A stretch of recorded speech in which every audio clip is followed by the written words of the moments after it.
नमस्कार, आप देख रहे हैं यंग भारत न्यूज और मैं हूं दीपक गौर। मौजूदा समय में देश की राजनीति में सक्रिय युवा नेताओं की बात करें तो उसमें अगर कोई एक चेहरा सबसे ज्यादा मुखर तरीके से अपने पिता की विरासत को सही से संभाल रहा है और अपने सूबे की जनता के मनोभाव को समझता नजर आ रहा है तो वो है तेजस्वी यादव।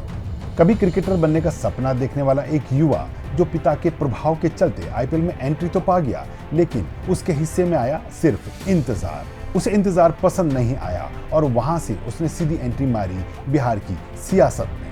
पिता लालू प्रसाद यादव बिहार के मुख्यमंत्री और बेटे की छवि रही एक राजकुमार की। पिछले कुछ सालों में पिता के साय में बिहार के डिप्टी सीएम बनने और इस दौरान राजनीति का क ख ग सीखने के बाद आज तेजस्वी यादव ने अपने पिता से इतर अपनी एक अलग पहचान बना ली है। राजकुमार से बिहार की सत्ता के किंगमेकर बनने तक का सफर तय करने वाले तेजस्वी यादव पिछले कुछ सालों में सियासी समझ को लेकर बहुत परिपक्व नजर आए हैं। 2020 के विधानसभा चुनावों की तुलना में 2025 के आगामी चुनावों तक के सफर में तेजस्वी और मजबूती और परिपक्वता के साथ सियासी मैदान में बयान देते और रणनीति बनाते नजर आ रहे हैं। अपने बड़े भाई तेज प्रताप यादव से विपरीत तेजस्वी अब बिहार की सत्ता के सबसे अहम चेहरे बन गए हैं। तो चलिए आज बात करते हैं तेजस्वी यादव की कहानी पर, जो विरासत के संघर्ष तक और अब शायद सत्ता के दरवाजे तक पहुंच गई है। वर्ष 1989 में लालू यादव के घर जन्मे तेजस्वी के डीएनए में राजनीति पहले से थी, लेकिन शुरुआत क्रिकेट से हुई। दिल्ली से पढ़ाई, फिर कहा जाता है कि पिता के दखल से आईपीएल में सिलेक्शन, लेकिन वहां एक मैच भी नहीं खेल पाने के चलते उनकी जमकर आलोचना हुई। कहा गया बाप का रसूख काम आया। खेल से ज्यादा फोटो खिंचवाने में रुचि रही। ऐसे में तेजस्वी का क्रिकेट करियर कभी परवान ही नहीं चढ़ सका। बेटे के क्रिकेट करियर को उड़ान न मिलती देख लालू ने 2010 के बाद उन्हें अपनी सियासी विरासत का भार सौंपना शुरू कर दिया। करीब 4 दशक तक राजनीति के सागर में गोते लगाने के बाद पिता ने 2015 में पहली बार उन्हें चुनाव लड़वाया। क्रिकेट के मैदान पर भले ही तेजस्वी खुलकर न खेल पाए हों, लेकिन सियासत की पिच पर आते ही तेजस्वी ने धुआंधार बैटिंग शुरू कर दी। उसी साल जदयू के साथ गठबंधन कर बनी सरकार में तेजस्वी उप मुख्यमंत्री भी बने। हालांकि आलोचनाओं का दौर जारी रहा। नौसिखा नेता, सिर्फ विरासत का हकदार, ट्वीट करने वाला राजकुमार, कुछ ऐसा तेजस्वी के लिए कहा गया। लेकिन तेजस्वी ने चुप सियासत के काखागा से अब शब्द बनाने शुरू कर दिए थे। 2017 के बाद जब नीतीश ने आरजेडी का साथ छोड़ा तो तेजस्वी विपक्ष के नेता बने। पिछले 7 साल सियासत की जमीन पर टिके रहने के बाद अब वो ना सिर्फ बोलने लगे थे, बल्कि संसद से लेकर सड़क तक मुद्दे उठाने लगे। बेरोजगारी, युवाओं की नौकरी, शिक्षा और भ्रष्टाचार शुरुआती दौर में यही उनके मुद्दे रहे। बदलते समय के साथ तेजस्वी ने अपनी खामियों पर काम करना शुरू किया। 2020 के विधानसभा चुनावों तक वह एक विरासत में मिले नेता की पदवी को अपडेट कर जन नेता में बदल चुके थे। खास बात उनकी भाषा में संतुलन आया, मुद्दे की जमीनी पकड़ भी नजर आई। शांत और आक्रामक अंदाज के समावेश के साथ जब वह 2020 में महागठबंधन के साथ सियासी मैदान में उतरे तो अकेले राजद को 75 और महागठबंधन को 110 सीटें दिलवाने में उनकी अहम भूमिका रही। इसमें खास बात यह रही कि पिछले कुछ सालों में पिता लालू यादव को काफी समय चारा घोटाले में मिली सजा के चलते जेल में और खराब स्वास्थ्य के चलते अस्पताल या घर पर ही समय बिताना पड़ा था। विपरीत परिस्थितियों में तेजस्वी ऐसे निखरे कि बिहार के लोगों ने अब उन्हें गंभीरता से लेना शुरू कर दिया है। 2022 में जब नीतीश ने फिर पलटी मारी और महागठबंधन बना तो तेजस्वी दोबारा से डिप्टी सीएम बने, लेकिन इस बार अनुभव के साथ स्वास्थ्य, रोजगार, प्रशासनिक फैसले, हर जगह उनकी सक्रियता दिखी। वो अब सिर्फ लालू के बेटे नहीं, बिहार की राजनीति का भविष्य कहे जाने लगे। लेकिन चुनौतियां भी कम नहीं। जमीन घोटाला हो या सीबीआई की पूछताछ, सत्ता के करीब जाते ही आरोपों की बाढ़ भी आती है। सवाल उठते हैं, क्या तेजस्वी भी उसी राजनीति का हिस्सा हैं जिससे लड़ने की बात वह करते हैं? बहरहाल लालू यादव की विरासत लेकर सियासी मैदान में कूदे तेजस्वी अब खुद एक मुकम्मल नेता नजर आते हैं। राजनीतिक परिपक्वता, संगठन पर पकड़ और युवाओं से सीधा संवाद, ये उन्हें आने वाले समय में राष्ट्रीय विपक्ष का बड़ा चेहरा बना सकता है। सवाल यही है, क्या तेजस्वी सिर्फ सत्ता तक पहुंचेंगे या बिहार को वाकई एक नई दिशा देंगे? तेजस्वी यादव के सियासी सफरनामे और उनकी आगामी राजनीति और रणनीति पर बात करने के लिए हमारे साथ हैं यंग भारत न्यूज बिहार के कंसल्टिंग एडिटर प्रमोद मुकेश जी। मुकेश जी, तेजस्वी यादव ने अपने छोटे से सियासी सफर में काफी उतार चढ़ाव देखे हैं। डिप्टी सीएम के पद पर रहे, लेकिन ताने मिलते रहे कि 10वीं फेल को प्रदेश की कमान सौंप दी गई है। बावजूद इसके हालिया दिनों में तेजस्वी यादव बहुत निखरे नजर आते हैं। क्या आप मानेंगे कि अब तेजस्वी एक परिपक्व नेता बन गए हैं? नमस्कार दीपक जी। ये सवाल तेजस्वी यादव की जो राजनीतिक सफर है वो जी विधानसभा में तो 2015 से शुरू हुई, लेकिन जी 2010 से ही वो राजनीतिक ट्रेनिंग के रूप में राजद प्रचार करते थे। और आज जी 10 साल की जो उनकी राजनीतिक यात्रा है उसमें जरूर एक परिपक्वता आ गई है।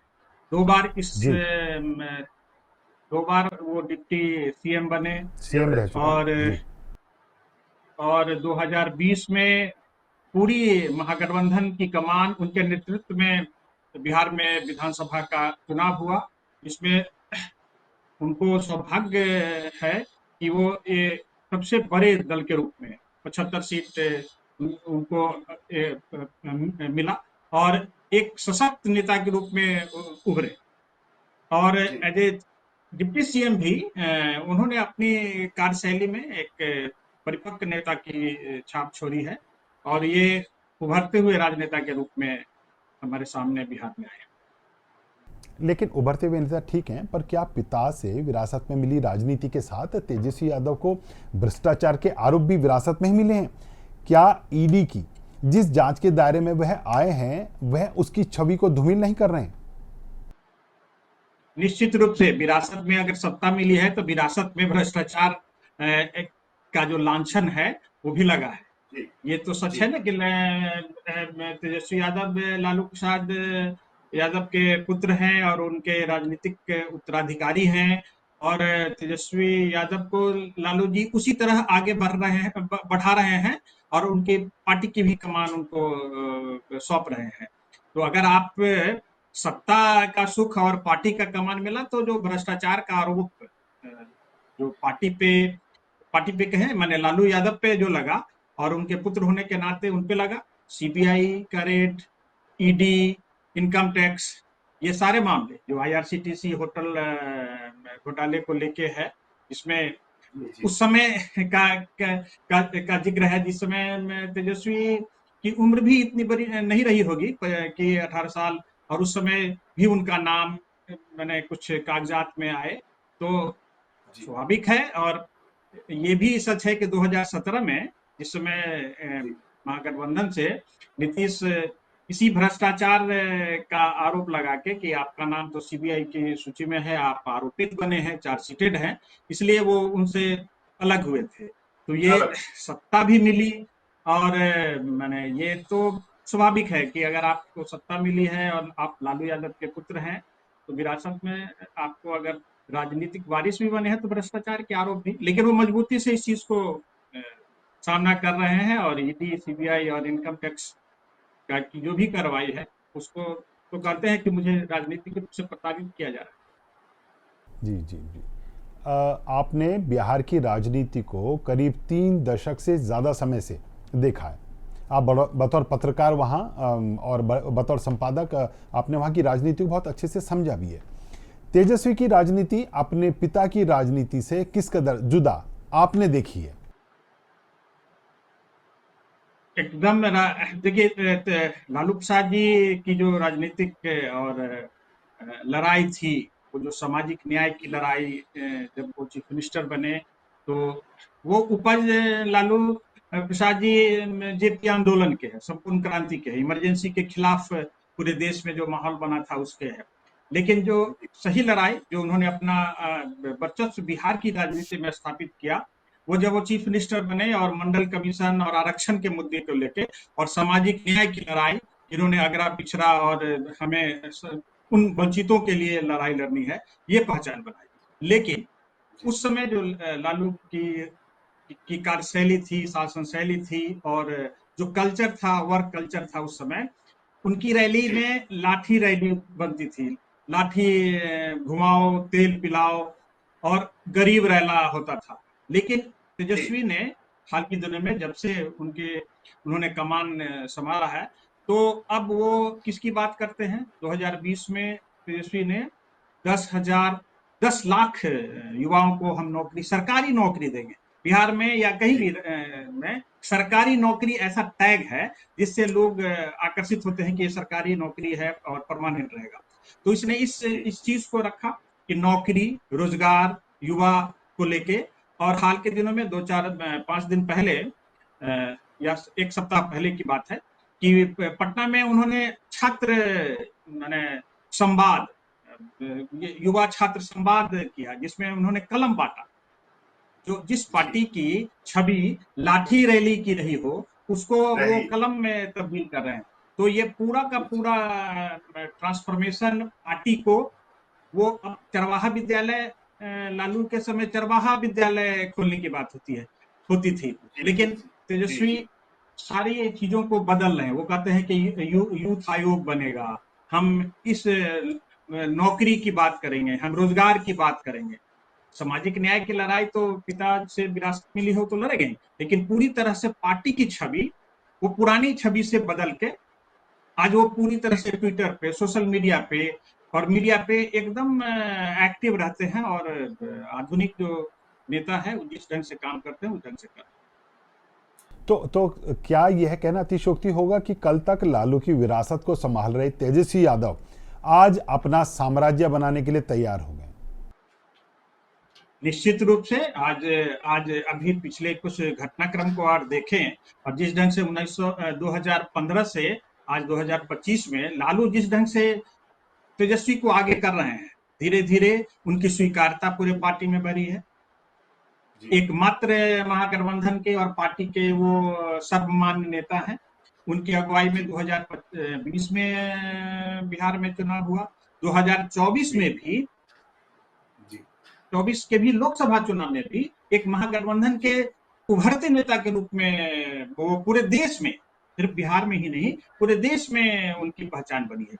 इसलिए पार्टी पे धीरे धीरे ये सहमति से, लालू यादव की सहमति से ही, लेकिन पूरी की पूरी पार्टी और इन्हीं के वर्चस्व है, इन्हीं का उस पे कहिए कब्जा शब्द तो लोकतांत्रिक नहीं होगा, लेकिन वो पूरा का पूरा प्रभाव इन्हीं का है और इन्हीं की बात होती है।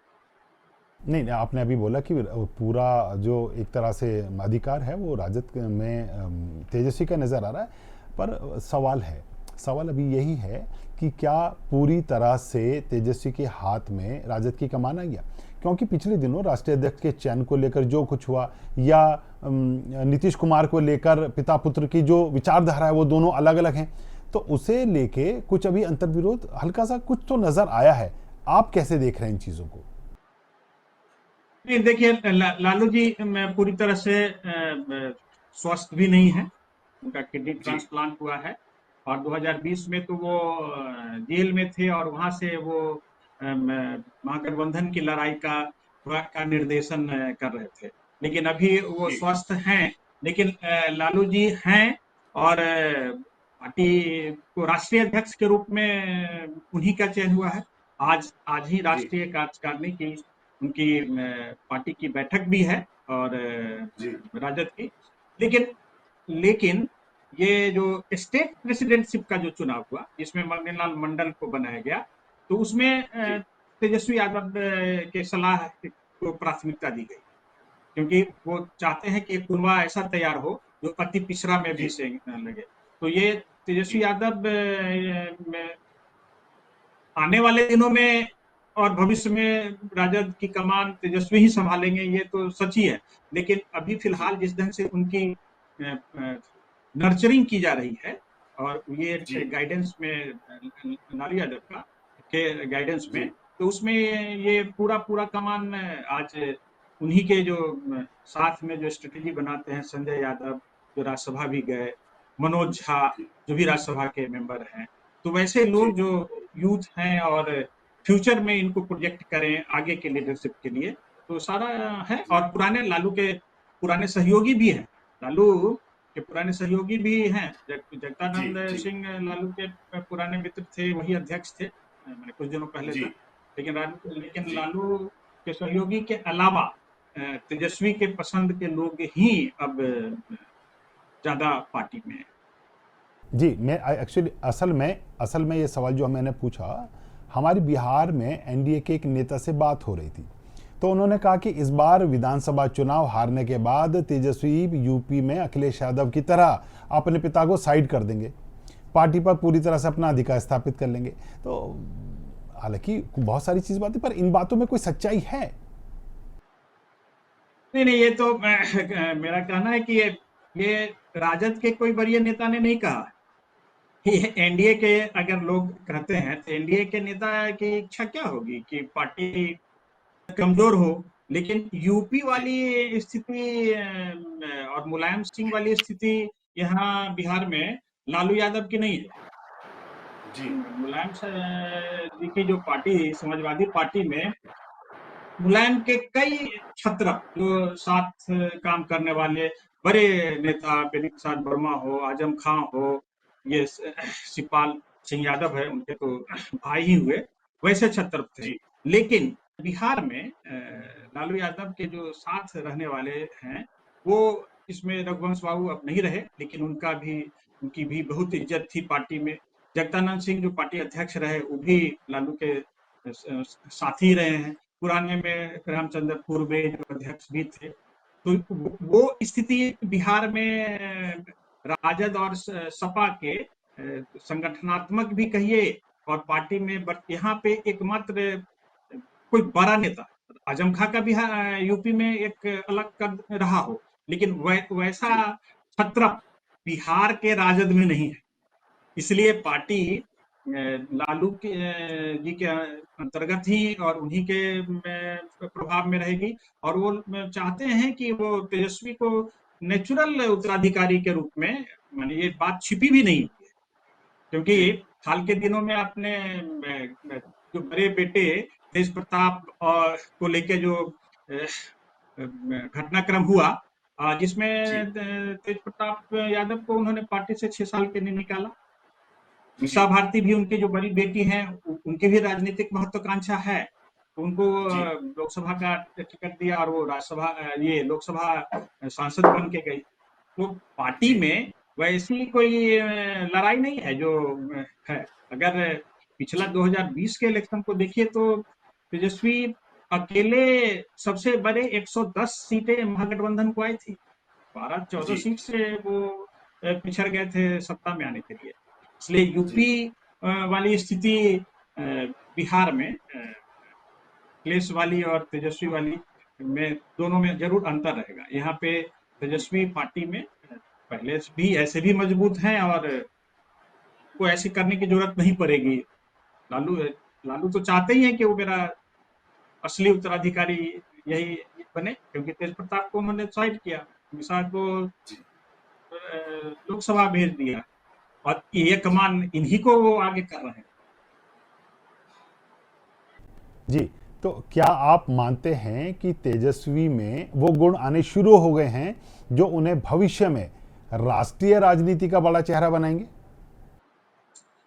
निश्चित रूप से देखिए, तेजस्वी के पास अभी बहुत बहुत वक्त है, मौका है।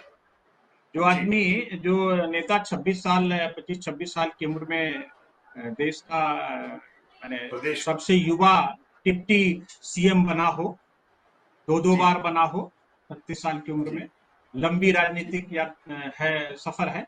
और जी जो भी नेशनल मुद्दे पे भी अगर है, जी तो तेजस्वी की ही पहचान है। अगर राजद में कोई उभरता हुआ लालू जी के पास कोई नेता है, तो जी तेजस्वी है।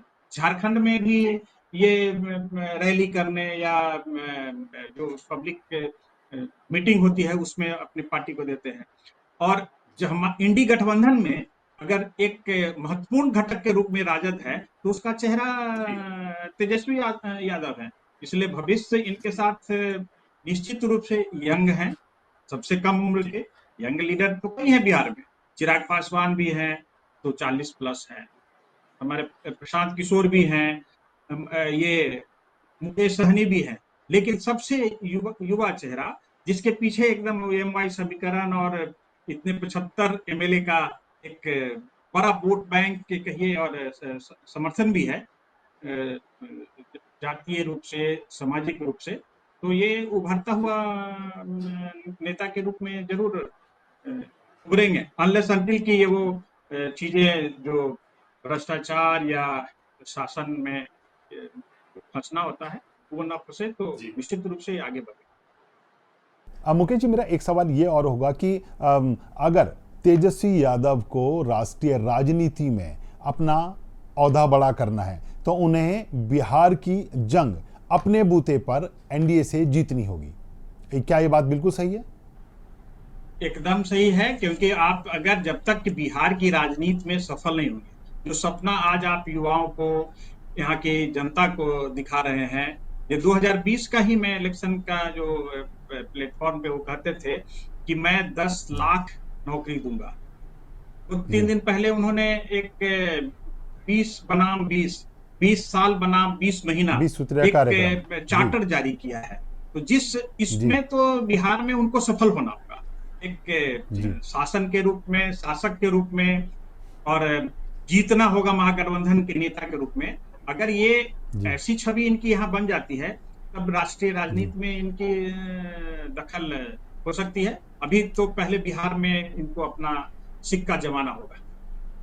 जी जी, तो आप हमारे साथ इस मुद्दे को लेकर जुड़े मुकेश जी, आपका बहुत बहुत शुक्रिया, धन्यवाद। बिहार के मुद्दों पर हो रही हमारी ये चर्चा आपको कैसी लग रही है, कमेंट बॉक्स में लिखकर हमें जरूर बताएं।